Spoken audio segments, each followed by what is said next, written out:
നിരവധി തട്ടിപ്പു കേസുകളിൽ പ്രതിയായ UAE പൗരനും ഭാര്യയും ഉൾപ്പെടെ 18 പേർക്ക് കടുത്ത ശിക്ഷ. അബുദാബി പരമോന്നത കോടതി സ്വദേശിക്കും ഭാര്യയ്ക്കും 66 വർഷം തടവും 3.9 കോടി ദിർഹം പിഴയുമാണ് ചുമത്തിയത്. വിവിധ രാജ്യക്കാരായ മറ്റു പ്രതികൾക്ക് 3 മുതൽ 15 വർഷം വരെയാണ് തടവ് നൽകിയത്. ഇവർക്ക് ആകെ 1.3 കോടി ദിർഹം പിഴയും ചുമത്തി. പൊതുമുതൽ നശിപ്പിക്കൽ, വ്യാജരേഖ ചമയ്ക്കൽ, കൈക്കൂലി, വാണിജ്യ തട്ടിപ്പ്, പൊതുസൗകര്യം തടസ്സപ്പെടുത്തൽ എന്നിങ്ങനെയാണ് കുറ്റങ്ങൾ. സ്വകാര്യ വെയർഹൌസുകൾ സ്ഥാപിച്ച് കാലാവധി കഴിഞ്ഞ ഭക്ഷ്യവസ്തുക്കളും മറ്റു ഉപഭോക്തൃ വസ്തുക്കളും സൂക്ഷിച്ചുവെച്ച് ഉപയോഗിക്കാവുന്ന അവസാന തീയതി തിരുത്തി വിൽപ്പന നടത്തിയെന്നാണ് കണ്ടെത്തിയത്.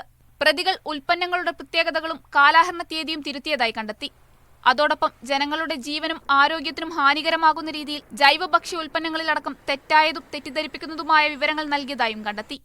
മായം കലർത്തിയ ഉൽപ്പന്നങ്ങൾ പ്രോത്സാഹിപ്പിക്കുകയും തെറ്റായ വിവരങ്ങൾ നൽകി പൊതുജനങ്ങളോട് വാങ്ങാനായി പ്രേരിപ്പിക്കുകയും ചെയ്തതായി അന്വേഷണത്തിൽ വ്യക്തമായി.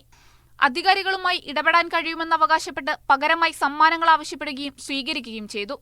മീറ്റർ സ്ഥാപിക്കാതെ ചട്ടങ്ങൾ ലംഘിച്ച് ഫാമിലേക്ക് വെള്ളം എത്തിക്കുന്നതിന് പൈപ്പ് സ്ഥാപിച്ചു. ജലവിതരണ അതോറിറ്റിയുടെ പൈപ്പുകൾ നശിപ്പിച്ചു. ജലത്തിന്റെ ഒഴുക്ക് കുറയ്ക്കുകയും പൊതുസ്ഥാപനത്തിന്റെ പ്രവർത്തനങ്ങളെ തടസ്സപ്പെടുത്തുകയും ചെയ്തു. അംഗീകൃതമല്ലാത്ത രീതിയിൽ വൈദ്യുതി കണക്ഷനുകൾ സ്ഥാപിച്ചു. 2 ഫാമുകൾ യോജിപ്പിച്ച് വാഹനയാത്രയ്ക്ക് തടസ്സമുണ്ടാക്കാനും പൊതുസ്ഥലം കൈക്കലാക്കാനും പ്രതികൾ ശ്രമിച്ചതായും കണ്ടെത്തിയിട്ടുണ്ട്. കുറ്റകൃത്യങ്ങൾ ചെയ്യാനായി വ്യാജരേഖ ചമയ്ക്കുകയും ചെയ്തു. കീഴ്ക്കോടതി നേരത്തെ വിധി പറഞ്ഞ കേസിലെ അപ്പീലിലാണ് പരമോന്നത കോടതി ശിക്ഷ ശരിവെച്ചത്. Media 1 Abu Dhabi.